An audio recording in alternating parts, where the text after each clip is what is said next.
Welcome everyone to NoDQ&A Video, the official Q&A video series of NoDQ.com. My name is Aaron Rift. I'll be answering your wrestling-related questions, whether it's WWE, AEW, TNA, WCW, hell, even ECW. I have email questions that were sent in, and of course, super chats are very much appreciated. If you send in a super chat question, that will take priority. That will go to the top of the list of questions that I read off on today's stream. As always, I appreciate everyone's viewership and support. Now, let's get started with the email questions. First one I have here comes from Ian. Chat room, feel free to participate. Leave your comments, leave your thoughts, your answers to these questions. Ian said, who should Logan Paul face at WrestleMania 41? Ian said, I honestly don't know who he's facing, and if it's not a current WWE superstar, then should it be a big celebrity? Ian says, have a wonderful and fantastic day. Take care. Say yes to no DQ. Thank you for that, Ian. I had thought several months ago that maybe Logan Paul could face Bad Bunny at WrestleMania. Celebrity versus celebrity. That might be a really fun match. It would get a lot of mainstream buzz. Yes, you would not have a regular getting the rub from the celebrity, but it would still be a huge match. Logan Paul versus Bad Bunny. Logan Paul is a semi-regular in WWE now. It would generate a lot of buzz for WrestleMania, and I think they would actually have a good match. I think it would be very entertaining. If we're talking about people that are on the Raw brand right now, it's hard to say because we don't really know how the WrestleMania card is completely shaping up. Sami Zayn, I thought, was going to maybe face Kevin Owens at WrestleMania, but it looks like that match might be happening at the Elimination Chamber event. Maybe Kevin Owens goes on to face Randy Orton at WrestleMania. If that leaves Sami Zayn out, maybe they could do Sami Zayn versus Logan Paul for WrestleMania. Sami Zayn did great with the Jackass guy at WrestleMania several years ago. Him and Logan Paul would have a banger, I think. There's a few possibilities for Logan Paul. I don't have a problem with him being in a WrestleMania match. I'm fine with him having that spot. I think he's proven that he can deliver in the high-profile match situations. We'll see what happens. Seems like people in the chat room like the idea of Logan Paul versus Bad Bunny. Sami Zayn might end up facing Karrion Kross based off of Karrion Kross's latest video. You could check out the transcript of that over on NoDQ.com. Thank you for the question, Ian. Moving on in the email questions, Anthony Berry sent in this email question. Shout out to Anthony. Says, hey, Aaron, are you concerned or hesitant with the ages of Aleister Black and Miro being age 39, and how much television time they will get and where they will fit in 2025 WWE? This is the headline of the video, the hook, the rumors going around about Miro and Aleister Black potentially returning to WWE, which I think will happen. I think there's a good chance both of them return to WWE. Now, let's talk about the age. I don't think the age necessarily means a whole lot. Are these guys going to be booked as the main event guys? No. They'll be solid mid-carders. They'll be featured regularly on television. I think Miro has a lot of possibilities as far as wrestlers he can work with. He's got all the meaty guys, the new crop of meat men in WWE, from Bronson Reed to Braun Breaker to Jacob Fatu to Oba Femi in NXT. Miro has a lot he can do. Aleister Black has that cool factor. give him his old music back, and he will do well. He'll get the pops. He'll be over. The age doesn't really matter that much. Bobby Lashley won the WWE title at like 45. These guys got at least another 5-6 years in WWE if that's what they want and if they're motivated. That's the key. If these guys are motivated, I think both of them have at least a good 5 to 6 years left in a mainstream wrestling promotion. It's a different era. The age is not looked down upon like it was back in the day. Remember the Billionaire Ted skits in WCW and WWE about WCW? Remember when they had Billionaire Ted and they had the Huckster and the Nacho Man making fun of these guys for being old? They had Hogan in a wheelchair or a walker, whatever it was. Hogan was in his early to mid 40s. He was like 43 years old, 42, 43 years old when they were doing those Billionaire Ted segments. It's crazy how much things have changed. 40 is the new 25. But like I said, I don't think Malakai Black, Aleister Black, and Rusev are going to be top level guys, but they'll be upper mid card for sure. And I think they'll do well. Thank you for the question, Anthony. And now I'll go on to this question from Dwayne Atkinson. Dwayne has basically two questions here. Dwayne says, if I had just one wrestling match, what name would I use? What name would I be billed at? And I cannot use my own name, Aaron Rift. Well, it sure as hell would not be Rift Aronson. I'll throw that out right now. I'm sure some of you were thinking that. I would go with Paul Levesque Jr. because with that name, there's no way I'm getting buried. I'm going over. If my name is Paul Levesque Jr. in a match, I'm picking up the W for sure. The booker is not going to let me lose that one. And then the second question here says, I get 3 picks. The next people to be drafted from NXT, like I guess right now, who would be my 3 picks? Trick Williams is easily the number 1 guy. I think pairing him up with Carmelo Hayes is the best move for both guys.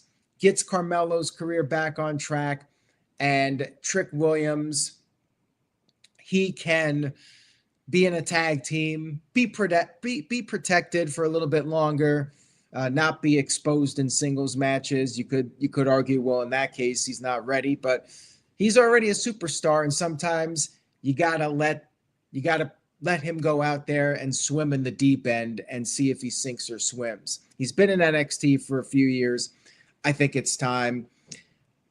I say keep Julia in there for a while. Keep Stephanie Valkyrie in there for a little while. But Cora Jade, I would like to see on the main roster now. Roxanne Perez getting the call up. I think Cora Jade is another one who's ready. And Sol Ruca is maybe my 3rd pick. I think she's got what it takes to be a big star in WWE. So I would pick her. Those would be my 3 right now. And we'll see what happens. I feel like Trick is on the verge in the near future. Thank you for that question. I appreciate it. And now I'll get to this question from Matthew. And while we're on the subject of the ladies of NXT, Matthew says, with the NXT women's roster having Julia, Stephanie Valkyrie, and Jordynne Grace as their headliners, it's hard to deny that this is one of the best women's rosters in the world and that NXT feels less like a developmental brand and more like WWE's 3rd brand. Do you see this trio of women being even more dominant than the fabled 4 horsewomen of the black and gold era? I think that's going to be really hard to top, and here's why. Julia and Stephanie Valkyrie, really talented, definitely will be stars on the main roster. I'm concerned about the language barrier. With Becky Lynch, she could cut a really good promo, even with the Irish accent. Charlotte can cut promos. Sasha Banks, some people have mixed feelings about her mic work. Bayley could cut promos. I worry about that Julie and Stephanie won't be able to get to that level of superstardom. Asuka's done very well, but I don't know if she's quite at the level of the four horsewomen. And Jordan Grace, I think there's a good chance for her. She seems to have all of the tools to succeed in WWE, and she has the look, she has the attitude. I think the three of them definitely have potential to be the best group of women in NXT in a very long time. I do like not only the four horsewomen, but the era when you had Rhea Ripley and Shayna Baszler and Bianca Belair. That was a really strong run of NXT women's superstars as well. So thank you for that, Matthew. I think the jury's out on it, but you never know. You never know who's going to catch fire. Got this email question from Marshall. Shout out to Marshall Leonard. Marshall sent in this email question, says, do you think Ricky Starks will join forces with Cody Rhodes and they both turn heel in the near future? Your thoughts, yours truly, Marshall from Iowa. That's an interesting idea. I would not rule that out. If Cody Rhodes ever does go heel, I would love an alliance between Cody and Ricky Starks, considering their friendship. If Ricky Starks is the guy that Cody took under his wing. If Cody ever goes heel, that's an excellent idea. But of course, I don't know if WWE is going to pull the trigger on that. I mean, we've had little teases about Cody Rhodes, that maybe being champion, all the stress of that is getting to him. Maybe he pulls a Diesel from 95 and finally snaps after a year as champion. We'll have to wait and see what happens, but that's definitely not a bad idea whatsoever. And I definitely think their paths will cross at some point once Ricky Starks, if that in fact ends up being his name, once he's on the main roster, which I think he will sooner than later. I definitely see them crossing paths in the future. Thank you for that, Marshall. I got this email question from Jeremy Dorset. Shout out to Jeremy. Jeremy says, hey, Aaron, who do you see as potential WWE and World Heavyweight Championship contenders after WrestleMania? Where do you see the Bloodline storyline going after WrestleMania with Jacob Fatu and Solo Sikoa? And then will Judgment Day disband? Could we see Dominic Mysterio turning face, feuding with Finn Balor, and then reuniting with his father, Rey Mysterio? All right, well, that's a lot for one question, but I'll go ahead and break it down here and give my thoughts on each part. Post-WrestleMania, I think that if Cody Rhodes is still WWE champion, actually, I think it doesn't matter who the champion is, because it's either going to be Cody Rhodes or John Cena, as far as I'm concerned, if that match happens. I could see Drew McIntyre being the top contender on SmackDown as the heel feuding with the babyface champion. And it depends on what happens with John Cena, but post-WrestleMania, I could see John Cena potentially going for the title if Gunther is still champion. Now, will Jey Uso win the title? If Jey wins, I think the door is very much open. That could set up maybe somebody like a Finn Balor going after him. Maybe we get Roman Reigns and Jey Uso one more time. I suppose that is a possibility as well. It's hard to say right now because we don't know who's going to be the champions after WrestleMania. But I think the safest prediction is Drew will be going for the SmackDown World title, the WWE Undisputed Championship. And as far as Jacob Fatu and Solo Sikoa, I could see that being a WrestleMania match.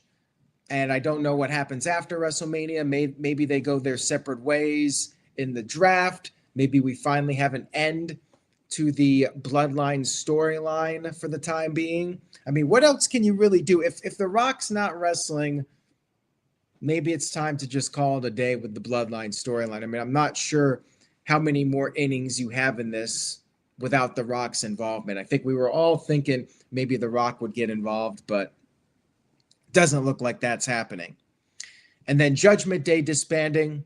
I hope so. I could definitely see a Dominic babyface turn before the year is over, and he ends up maybe reuniting with his father, but of course, he'll have to prove that he's a changed man, and that could be an interesting storyline. So we'll see what happens, but I do think Dominic will turn babyface before the year is over. That's my bold prediction. Got another email question here from Ian.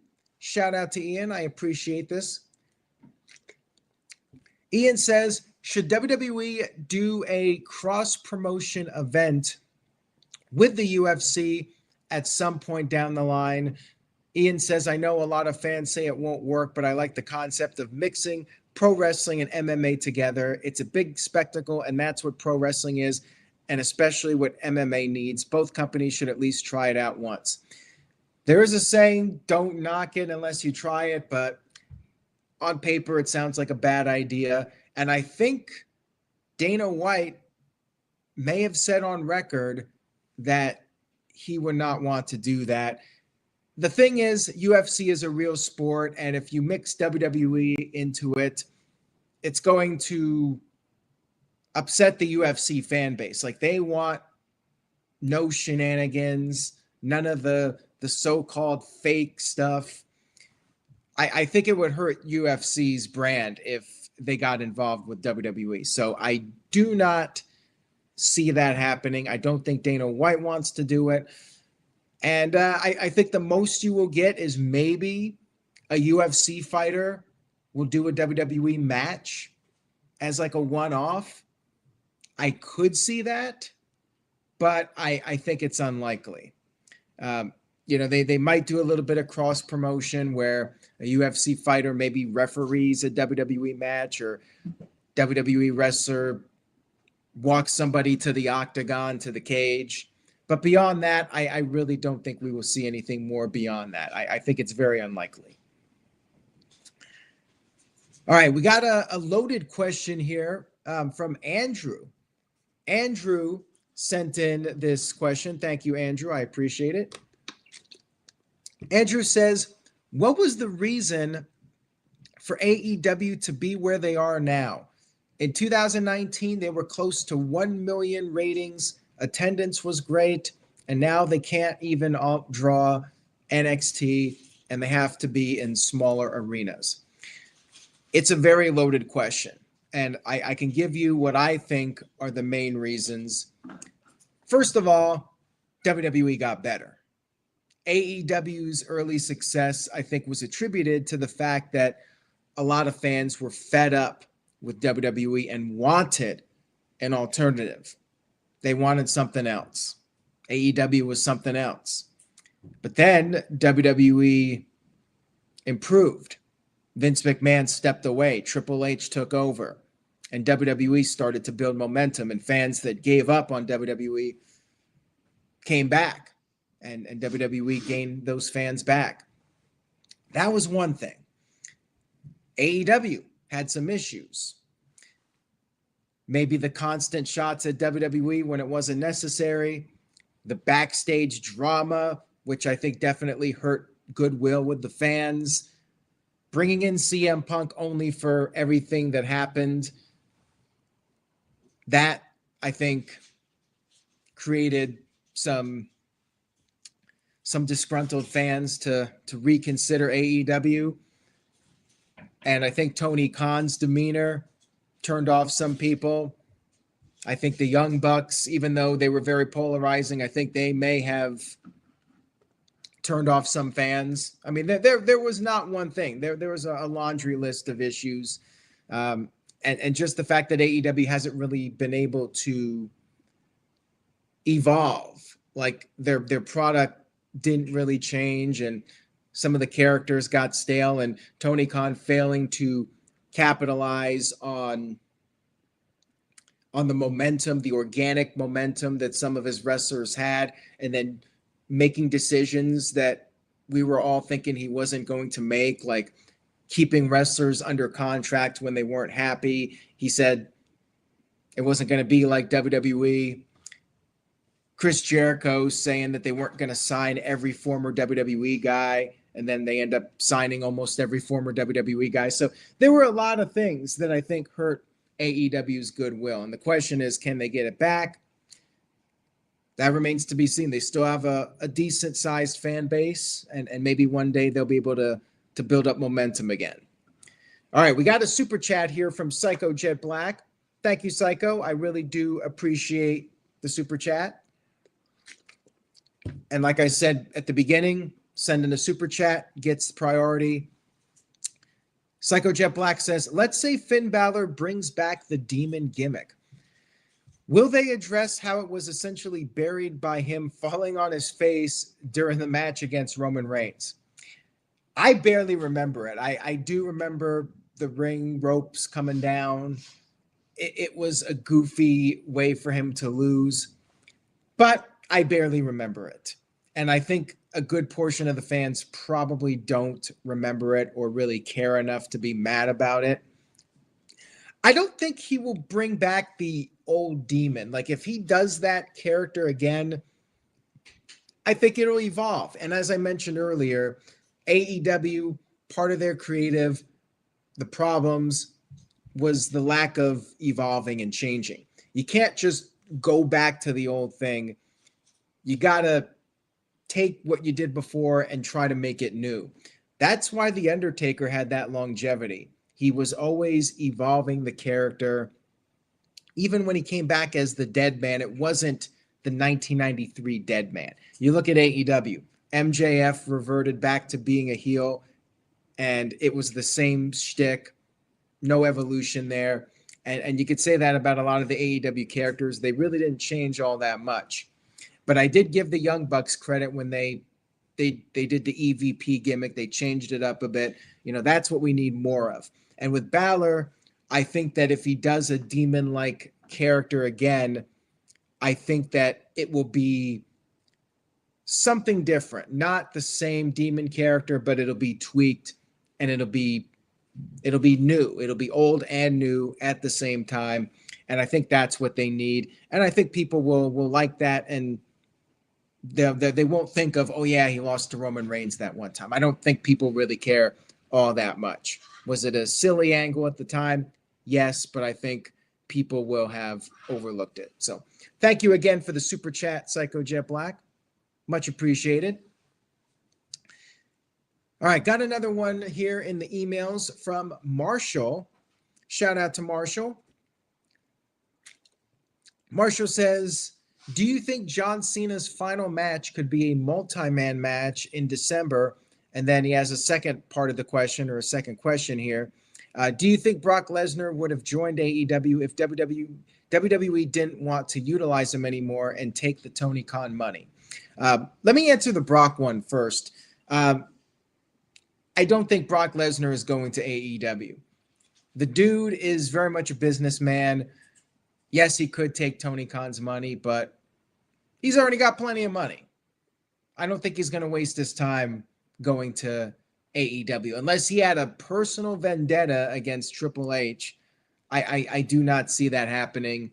I think he's content just staying at home, and if this Vince McMahon lawsuit is resolved and WWE and Brock Lesnar are in contact again, then maybe he'll go back. But I think he's content being done if that's how things play out with this lawsuit. I think he's fine not being in AEW. I really don't see that happening.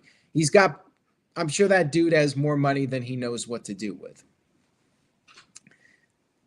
And to answer the part about John Cena, a multi-man match, I think a multi-man match is not a bad idea at some point during this year, so multiple people can be in the mix with John Cena. But keep in mind, they're doing Elimination Chamber. Maybe they could do, you know what I would like? I would like the the 6-way Hell in a Cell match. I don't know how they would get to that match, but I'd like to see a modern version of that. You know, they did that match in 2000. It was a really entertaining match. And we haven't really seen a 6-way Hell in a Cell match. I don't believe we've seen one since. We had a couple of tag Hell in a Cell matches, but I want to see like a 6-way, 6-pack challenge. It could happen sometime during the year, so multiple people can work with Cena. But I really think his last match should be a singles. If I'm going to have one final John Cena match, I think it should be a one-on-one match to wrap up his career. So thank you for that, Marshall. I got one here from Ian. Shout out to Ian. Ian says, hey, Aaron, I hope you're having a fantastic Sunday. Thank you for that, Ian. Ian says, what are your top favorite and least favorite Elimination Chamber matches? That's a loaded question. And Calvin Bowman had also emailed me and said, what year is your favorite Elimination Chamber? Favorite year? Well, I would say personally 2008. And the reason being is that I went to No Way Out and I got to see Elimination Chamber, but I'm not sure if you're talking about the actual Elimination Chamber pay-per-view, which to me, No Way Out, Elimination Chamber, basically same thing. I really liked that 2008, the one with The Undertaker and Batista. I love that finish when Batista and Undertaker were on the outside and Batista was throwing Undertaker into the cage wall, and then they backed up and they both flipped back into the ring. But with that flip, Undertaker ended up in the tombstone position with Batista and dropped him and won the match. That was awesome. I loved that chamber match. And of course, the original. The original set the bar very high. And to me, nothing else has really touched it. Worst one was easily the 2006 December to Dismember. Terrible chamber match. And then some of those early 2010s, 2011, 2012, very forgettable, like the peak of the PG era. So it's like you got an Elimination Chamber match, but they're very watered down. You know, I feel like at least in the last few years, the intensity of those matches have picked up. And then some of them, I feel like people were looking weak in those matches, getting pinned very easily. And now I feel like it's changed a bit. But yeah, my favorite is still the original. And I also hated the 2003 one with Goldberg getting screwed over by Triple H. Goldberg should have won that match. They killed his momentum with that one. Definitely was not a fan of that. All right, Psycho Jet Black sent in a $2 super chat. Thank you for the super chat, Psycho. I appreciate it. Psycho Jet Black says, who in WWE will get lost in the shuffle in 2024? If we're talking about people that are currently being featured on television, probably Legado del Fantasma. They're the first ones that come to mind. They're getting the TV time right now, but Elektra Lopez got cut. Angel and Humberto, to me, they've never really made it out of that lower card. I think maybe they're kept around because they're solid hands and they're effective in elevating other teams. But I fear for the future of Legado del Fantasma. I fear for Karrion Kross, even though he cut a great promo on his Twitter account. And like I said earlier, you can see the transcript on NoDQ.com. That kind of stuff we need on TV. But Kross, they've really tried with him, and things just have not worked out. Unfortunately, I think Shayna Baszler and Zoe Stark might be in some trouble. When we get the new women's arrivals coming in, it's going to be rough for them. And on the men's side, you know, they got R-Truth on SmackDown, but I feel like he's going to be he's always going to have a role, but I feel like he might not be pushed for very long. And same thing with Tozawa. Otis. Otis is really over, though, so he might be okay. But some of those guys that are kind of in that mid-level, I fear for Austin Theory and Grayson Waller a little bit. Like, to me, it's never a good sign when you're in NXT after being on the main roster. I mean, a few guys like Finn Balor went and then came back, and they were back in the mix. But look what happened to Baron Corbin and several others. Apollo Crews, he got hurt, which sucks for him, but when you're bringing in more people, Apollo has managed to avoid all the cuts, and he somehow survived. But yeah, I don't know how he's going to be able to get back in the mix as WWE keeps bringing in new people from NXT, and then you got Aleister Black and Rusev possibly coming back. Like it's going to be tough to stand out for a lot of people. Thank you for that. Appreciate it. And now I got a $2 super chat here from the This Guy Experience. Thank you, This Guy. I appreciate it. This guy says, other than the CFOs returning, who should do the music? The problem is I don't really know any other really good options besides CFOs and Jim Johnston. I mean, Jimmy Hart, I think, is too old to be doing it. Jimmy Hart did produce some great songs back in the day. Maybe Jimmy Hart could recommend somebody. Like, I think they need a new person or a new group. But what I really would like is somebody that could actually write catchy songs and not just use a computer program and come up with some generic song, throw a beat on it, and call it a theme song. I would like to see some real musicians back in the mix. You know, Jim Johnston was a very talented musician, and he could compose all sorts of different styles, genres. That's what WWE needs. Not necessarily Jim Johnston, but they need a young guy who's like Jim Johnston, who has that natural talent with musical instruments, and somebody who can compose a song that really fits the wrestler's character and can collaborate with that wrestler, talk about what the wrestler likes and what the wrestler feels and thinks, and turn that into music. That's what WWE needs. So I don't know who that person is, but hopefully they can find that person, get rid of Def Rebel, and we can get some better music in WWE. Thank you for that. And Psycho Jet Black sent in a $2 super chat. Thank you for that, Psycho. I appreciate the super chats. All right. Psycho Jet Black says, what are some examples of great matches with bad stories?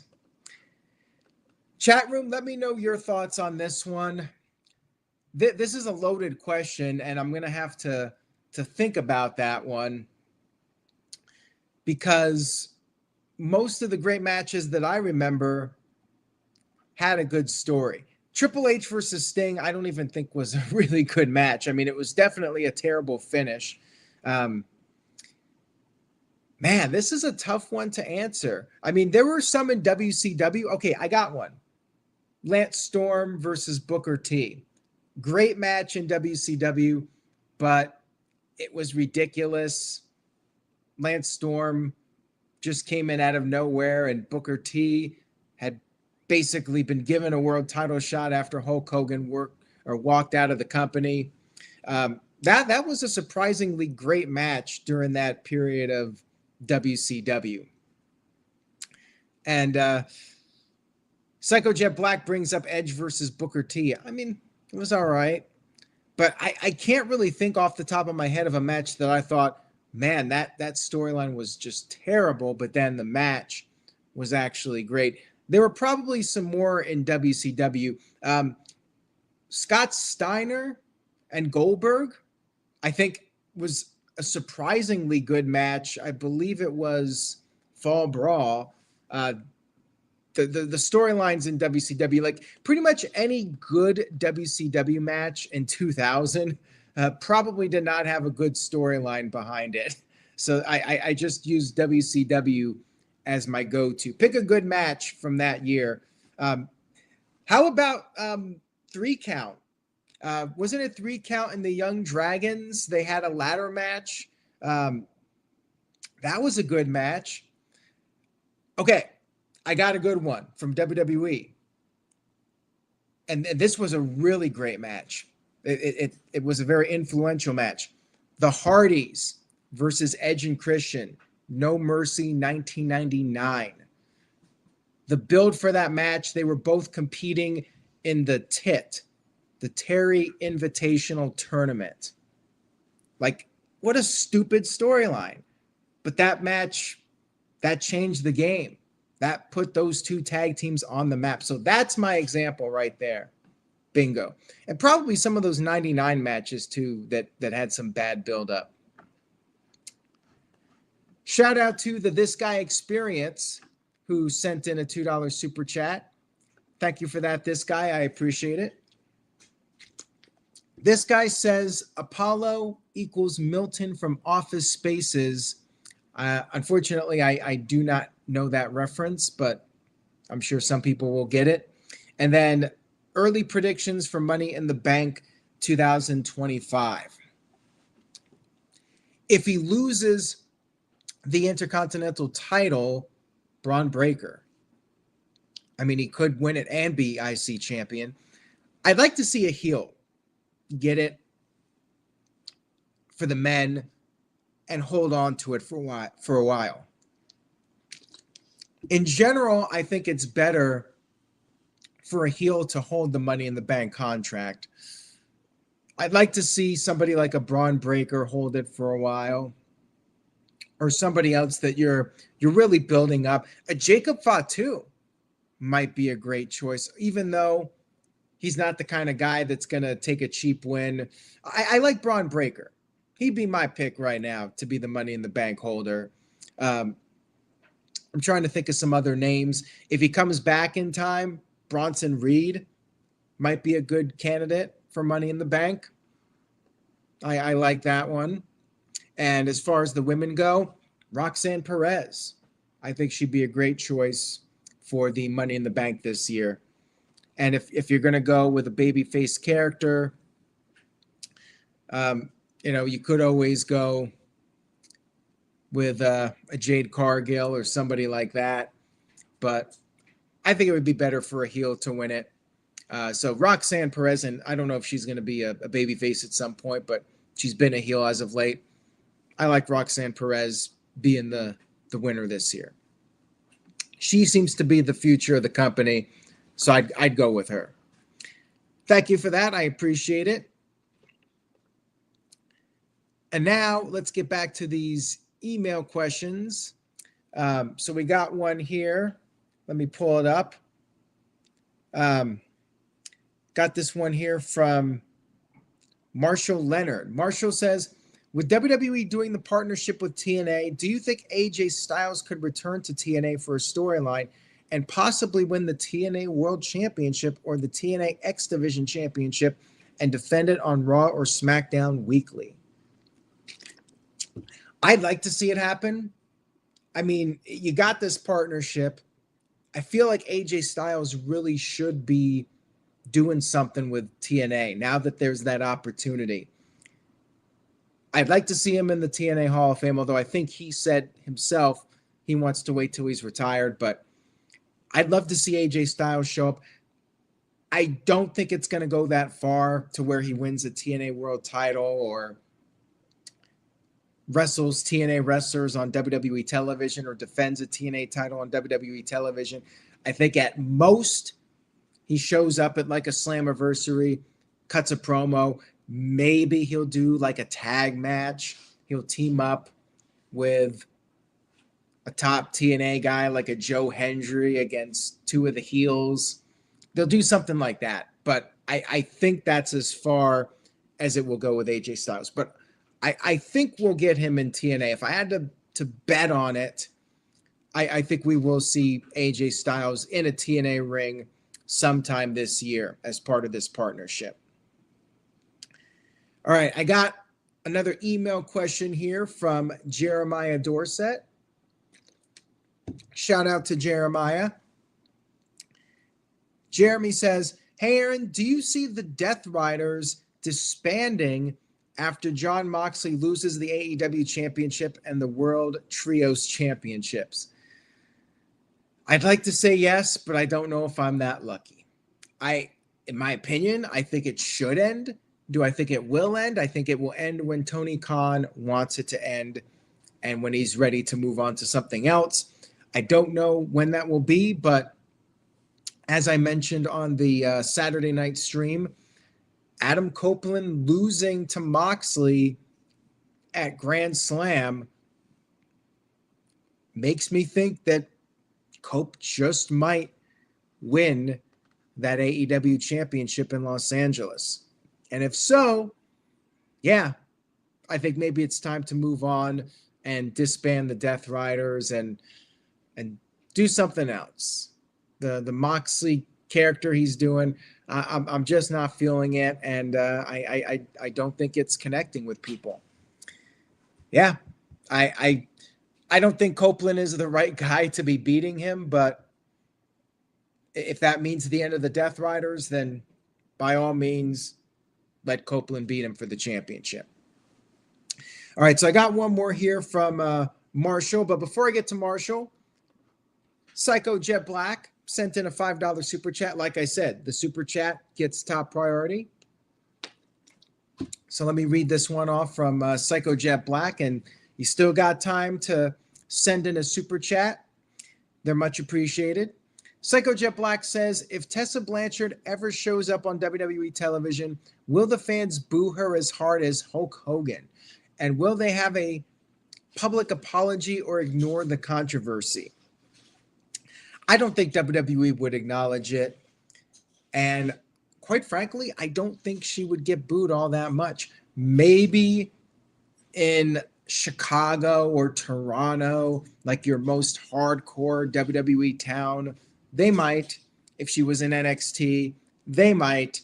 But if you're in Wichita, Kansas, or Corpus Christi, Texas, or Denver, Colorado, I don't think the WWE fan base is even aware of her problems and her controversies. You know, it's mostly your diehard wrestling fans that know what's the story.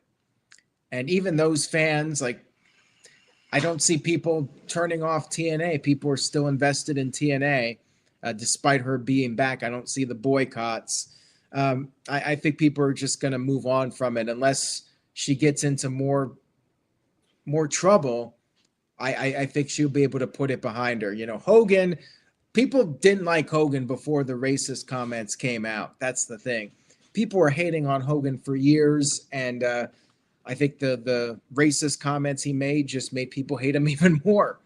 There were a lot of people that felt Hogan was holding people down and so on and so forth, and all that stuff has been known for many years, and Hulk Hogan is a very high-profile figure. Tessa Blanchard, she's not really known beyond your core wrestling fan base. Thank you for that, and shout out to Dwayne Atkinson, who sent in a $5 super chat. Thank you very much for that, Dwayne. I appreciate it. Dwayne says, speaking of TNA, could you see them inducting AJ Styles into the TNA Hall of Fame now that they're partners with WWE? Again, as I mentioned earlier, I don't see that happening as long as AJ is wrestling. I think he said that himself, that he wants to be inducted once he retires. I mean, he 100% should be in. Like, he really should have been the first person inducted. With all due respect to Sting, AJ Styles, if you had to pick one guy that really built that company, it was AJ Styles. Like, you play word association. Name the most influential star in TNA history. I think people would say AJ Styles.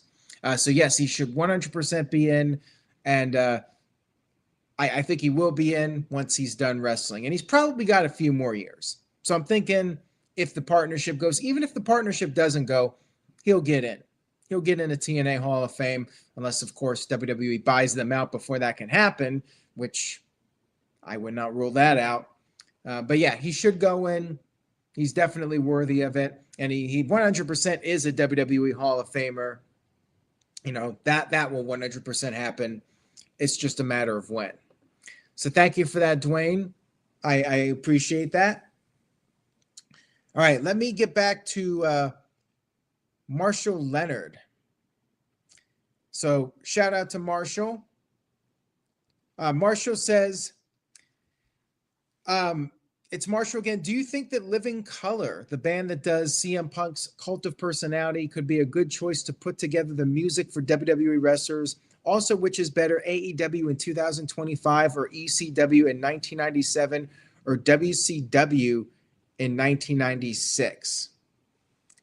Well, regarding Living Color, I don't know if that's something they would want to do, and I don't know how versatile they are, but if that was something they really wanted to do, and WWE was looking for a band to come in, that would certainly be a possibility. So yeah, I think that could happen, but I don't know if that's something that's even on their radar.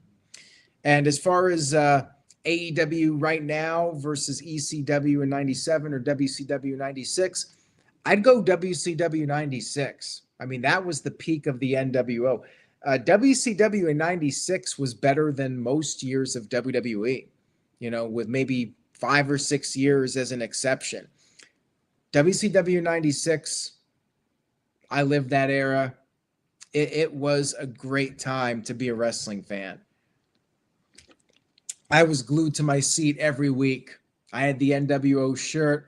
I was very invested in it. It was great television. It was groundbreaking, and not much can compare to it. So yeah, WCW 96, definitely up there. I got this email question from Albert. Albert sent in this question about Ava, the general manager. There are reports about her possibly having a bigger role in WWE, and what's potentially going to happen with her in 2025, especially with her character ties to The Rock. That is a solid question. I really don't know what the ceiling is for her. I mean, she's doing the general manager role. What else can you do with her if she's not wrestling? I mean, I suppose she could be a Raw or SmackDown character, but I just think she's all right as a performer. I don't think she stands out at all. I really do feel like she's there because of her dad.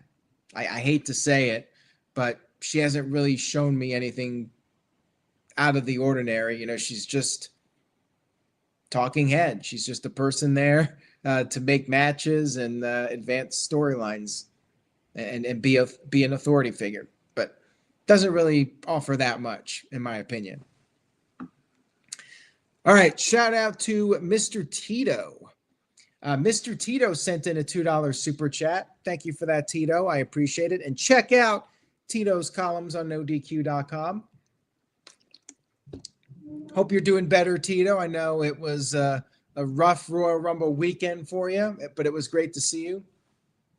Mr. Tito says, do you think TKO drug tests? If so, how effective? Well, I look at the WWE roster right now, and they look fairly natural. And I think they probably do drug test. I think they do take that more serious than they did during the Attitude Era and during the golden era of WWE. One thing to notice lately is that wrestlers are living longer. You're not hearing about wrestlers dying in their 40s like you did. And to me, that's great. I think they're definitely a lot more responsible with that. And they're looking out for the health and well-being of the wrestlers. So I would say, based off of that, whatever they're doing, it's been effective. It just reminds me of that time Scott Steiner said that he never failed a drug test because he told them that If he was going to take one, he wants Triple H to take one with him. But yeah, I do feel like they have definitely stepped it up, and without actually knowing what's going on behind the scenes in that regard, the fact that wrestlers seem to be healthier than they were leads me to believe that they are doing something and it is working. Thank you again for that, Mr. Tito, and shout out to Psycho Jet Black, who sent in a $5 super chat. Thank you for that, Psycho. Says, what movie composers do you think could make great wrestling themes? It's unlikely, but imagine John Williams or Hans Zimmer making wrestling themes. I think you would need somebody who, number one, has the time to do it, and number two, they probably need to have the passion for it. Now, apparently Jim Johnston really wasn't that big of a fan of wrestling, but he somehow got the job, and he did very well with it, and he fit right in. If there's a movie composer out there that wanted to do it, I would say WWE should give them a shot. I mean, WWE really should consider all options. Consider somebody from Hollywood. Consider a band. Maybe bring in several different entities. You don't necessarily need one person to do all the music for WWE. Why not have 3 or 4? That way you get some variety too. That's one thing that fans complain about, that there's not enough variety with wrestling theme songs. Like a lot of them sound the same, and that's because you got one group doing all the music. So I would not mind seeing that. Maybe license some more music, like CM Punk has Cult of Personality. I'd love to see some more theme songs that are actual songs by recording artists. I'd like to see that. Ian said maybe a video game composer like that. That's not a bad idea either. I think WWE should explore different avenues and see if they could find somebody that has the passion for wrestling and has the ability to produce a variety of songs. Like, you don't want everybody having rock music. You don't want everybody having rap music. Like, you want a balance. You want music that fits the character and their personality. And, you could bring back Jim Johnston and have him work with some musicians and maybe build a team. Like, that would be a solid idea. By the way, I'm still wanting Jim Johnston in the Hall of Fame, and I really hope that happens. Very deserved and overdue as far as I'm concerned. I love video game music, so if they could get somebody from the video game industry to do it, that would be awesome too. All right, we got a couple more questions here. So last chance if you want to super chat a question. I got a couple more, and then we're going to wrap this one up. Marshall Leonard sent this in. And on the topic of the Hall of Fame, who do I think will fill up the rest of the Hall of Fame, joining Michelle McCool and Triple H? Do I think this is the year Owen Hart goes in? No. I don't think Owen Hart is going in the Hall of Fame anytime soon. And that's Martha Hart's decision. As long as she doesn't want Owen in, WWE's not going to force that. So that I do not see happening. Demolition. I think we're finally getting Demolition in. They've reportedly signed the Legends deals. The rumors are out there. Long overdue. One of my favorite tag teams as a kid. I see them going in. I'm hoping for Ken Shamrock, but haven't heard any rumors about that one. I would love to see him go into the Hall of Fame. I think he's long overdue. I saw some people talking about China because WWE put up a playlist of her. The thing is, you got Michelle McCool in now. So I don't think they're going to do 2 women in 1 year. Just like I don't think they're going to do more than 1 deceased wrestler in 1 year. Sid, they should have inducted him when he was alive. I could see Sid being in this year. If not this year, maybe next year. Lex Luger, long overdue. And now that Sting's retired, You could have Sting induct Luger in the Hall of Fame, get Sting back in the WWE family now. So yeah, I'd love to see Lex Luger go in, even though he wasn't the best wrestler and he wasn't even the biggest draw in wrestling, but he was a big part of the 90s. You look at the start to the end of the decade, Lex Luger was always in the mix, whether it was NWA at the beginning of the decade, then WWE, then back in WCW, part of the Monday Night War era. Luger was always in a high profile for over a decade, and that's hard to do. So I think Luger should be going in. Luger, Sid, Jim Johnston, which I don't think that's going to happen this year, if ever, but it should. Triple H and Michelle McCool. And I don't think they're going to do too many more beyond that. You know, they'll do the 4 or 5 for this year. So thank you for that, Marshall. And then I got one more here, unless anybody else wants to super chat. Albert sent this in via email, talking about Penta, how Rey Mysterio has talked about him having world championship possibilities, being world championship material, and what potential matches could we see from Penta if he's going to be a possible world title contender. I don't think that's going to happen. That was very nice of Rey Mysterio to say that. And Penta was TNA champion, Impact champion, whatever you want to call it. Penta's going to be a solid mid-card act. And once Rey Fenix comes in, we'll see them. They may be a top tag team, upper tag team.